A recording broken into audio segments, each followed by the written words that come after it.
चलिए कल के क्लास में चल क्या रहा था, फैक्टोरियल था ना।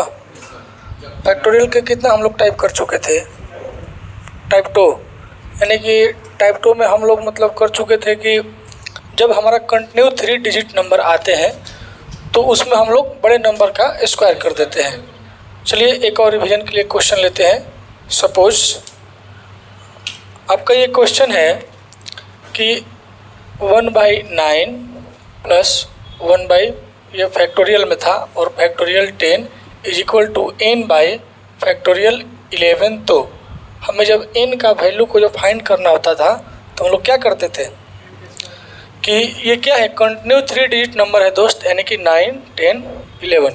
ये जब कंटिन्यू 3 डिजिट के कंडीशन में हम लोग बड़े नंबर को लेकर के ट्रिक से अपना स्क्वायर कर देते थे और ये हमारा फाइनल आंसर आ रहा था। ठीक है, अब चलिए यहाँ से थोड़ा सा इसके लेवल को और हम लोग देखते हैं टाइप नंबर 3 में। टाइप नंबर 3 में आपका ये क्वेश्चन पूछा भी है, डिफेंस में पूछा है कि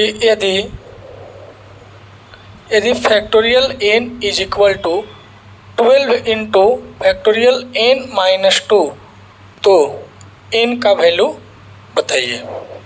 ये बहुत बेस्ट पावरफुल क्वेश्चन है, माय डियर क्वेश्चन है और इसका बहुत ज़्यादा कंपटीशन में स्कोप भी है। तो आइए इसको हम लोग कैसे करते हैं। तो इसके हम लोग थ्योरम को कल फैक्टोरियल n को हम लोग देखे थे कि सपोज अगर हम n को बाहर कर दें, यहाँ से जब हम n को बाहर कर दें तो इसमें एक कम बच जाता है, अगर उसको भी हम बाहर कर दें तो उससे भी एक कम बचता है। तो कहीं ना कहीं आपको ये आइडिया इसमें लगता होगा कि ये जो n-2 है ना, इससे ये कम है, n-2 यानी कम है। और फैक्टोरियल का जो यूज होता है ना निकालने वाला, वो कम करने के लिए ही किया जाता है।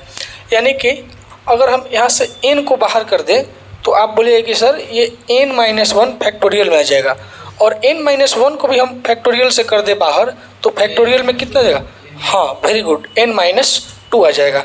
और ये 12 इंटू फैक्टोरियल n-2। तो अब देखिए कि ये दोनों क्या है, सेम है और मेरा ये कट जाएगा। और यहाँ से आप n into n-1 is equal to देख सकते हैं कि आपका 12 है। और लॉजिक थोड़ा सा आप यहाँ समझिएगा कि n into n-1 is equal to, इसको हम ऐसे लिख सकते हैं क्या, 12 को 4 इंटू 3, ठीक है। और यहाँ से आप डायरेक्ट आंसर को मार सकते हैं कि n का वैल्यू कितना हो जाएगा, 4 हो जाएगा। या आप यहाँ से इसको भी लीजिएगा n-1 इज इक्वल टू 3, तो n का वैल्यू कितना हो जाएगा मेरे दोस्त, 4 हो जाएगा। अब आपको लगता होगा कि सर ये 12 को आप सीधे 4 इंटू 3 क्यों लिख दिए, नहीं 6 इंटू 2 क्यों नहीं लिखे। तो देखिए, और 4 और 3 कहीं ना कहीं लगता है ना कि जैसे ये n आपका है और ये n-1 यानी कि एक कम है। उसी प्रकार जब n का मान हम अगर 4 ले लिए तो ये n-1 यानी कि 4 से ये एक कम है, तो ये एक सेट बैठ रहा है। या आप इसको ऐसे भी निकाल सकते हैं जो हम लोग बेसिक मेथड को देखते हैं, जैसे n इंटू n- क्या है 1 इज इक्वल टू 12 है, ठीक है ना। और इसको हम n में n से गुना कर दे, n स्क्वायर माइनस n, और ये 12 को लाइए कितना हो जाएगा, -12 इज इक्वल टू 0। और यहाँ से आप क्वाड्रेटिक मेथड को लगा करके या क्वाड्रेटिक फार्मूला को लगा करके आप इसको बना सकते हैं, यानी कि जिसको हम लोग गुणनखंड बोलते हैं। तो n स्क्वायर ये -1 है तो -4n प्लस कितना हो जाएगा 3n -12 इज इक्वल टू 0। दोनों में n कॉमन है तो n माइनस कितना हो जाएगा 4, प्लस यहाँ से 3 लीजिएगा कॉमन तो हो जाएगा n-4। और यहाँ से n-4 क्या है, दोनों में कॉमन है तो कॉमन कीजिए तो ये कितना हो जाएगा n+3 इज इक्वल टू 0। तो इतना का ही मान 0 है और इतना का ही मान 0 है, यानी कि n-4 इज इक्वल टू 0 और n+3 इज इक्वल टू 0। तो n इज इक्वल टू कितना जाएगा दोस्त, +4, और ये n कितना जाएगा -3।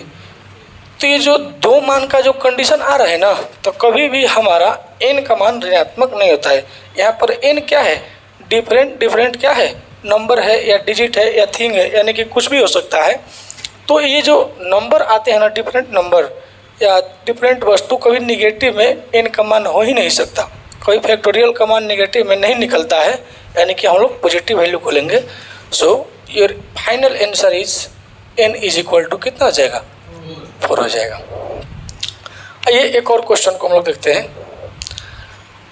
नेक्स्ट आपका क्वेश्चन दिया है कि n plus 1 factorial is equal to 12 into n minus 2 factorial. तो n का वैल्यू ज्ञात करें। ठीक है, तो यहाँ से आपको लगता होगा कि किसको बाहर करना है और किसको क्या करना है। देखिएगा, तो ये n प्लस 1 जो है ना, n से क्या है, ज़्यादा है, और ये n माइनस 2 जो है क्या है, n से 2 कम है। तो फैक्टोरियल से बाहर हम इसको करने वाले हैं, ताकि इसको हम बाहर कर देंगे तो कितना हो जाएगा, 1 कम, यानी कि n उसको भी कर देंगे बाहर, हाँ n माइनस 1 आ जाएगा। हम लोग इसको n माइनस 1 ही लेते हैं, चाहे n माइनस 1 ठीक है, कोई दिक्कत नहीं है। तो ऐसे ये लॉन्ग जाएगा। देखिए, तो यहाँ से n प्लस 1 को बाहर कीजिएगा तो कितना बच गया आपका n। इसको हम लोग 1 पर लेते हैं, थोड़ा इजी पड़ेगा, पूरा लॉन्ग आ जाएगा। यानी कि n plus 1 into n is n plus 1 into n, और n को भी हम जब बाहर कर दिए तो कितना जाएगा फैक्टोरियल में, n माइनस 1, और 12 इंटू फैक्टोरियल n माइनस 1 हो जाएगा। और देखिए ये और ये आपका कट गया, यानी कि n plus 1 into n is equal to आपका हो गया 12। से n से मल्टीप्लाई कीजिए, n square plus n is equal to कितना हो गया 12, और n square plus n minus 12 is equal to दोस्त कितना हो गया 0। तो इस कंडीशन में आप लीजिएगा n square plus 4n minus 3n minus 12 is equal to 0। दोनों में n आपका कॉमन है, तो ये कितना हो जाएगा n प्लस 4, और माइनस 3 कॉमन लीजिएगा तो कितना हो जाएगा n plus 4 is equal to 0। तो दोनों में देखिए n प्लस 4 आपका यहाँ से कॉमन हो गया, और मेरा कितना बच गया n minus 3 is equal to 0। ठीक है, और यहाँ से इसका भी वैल्यू 0 है और इसका भी वैल्यू 0 है, यानी कि n plus 4 is equal to 0, यानी कि n का हमारा मान कितना गया -4, और ये आपका है n minus 3 is equal to 0, यानी कि n का मान कितना गया 3। और यहाँ से हम लोग जानते हैं कि जो नेगेटिव मान होता है वो n के लिए मतलब पॉसिबल क्या है, नहीं है, इसलिए हमारा n का जो मान हो गया कितना हो गया 3।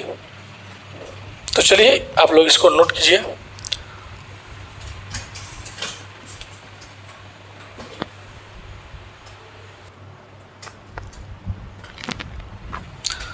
चलिए देखिए, तो आप यदि इतना क्वेश्चन को जो हम थ्योरी में आपको बता रहे हैं, अगर इतना क्वेश्चन का प्रैक्टिस आप खुद से कर लेते हैं तो आप एनसीईआरटी के क्वेश्चन को रहते ही आप मतलब बना लीजिएगा, एक भी क्वेश्चन आपसे छूटने वाला है नहीं। चलिए एक और हम लोग क्वेश्चन देखते हैं।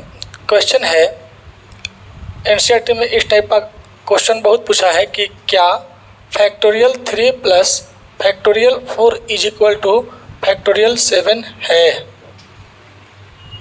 देखिएगा, यानी कि इसके सॉल्यूशन को हम लोग लेंगे और दोनों के एलएचएस और आरएचएस के फॉर्म में लेकर वैल्यू निकाल करके हम लोग जांच कर लेंगे।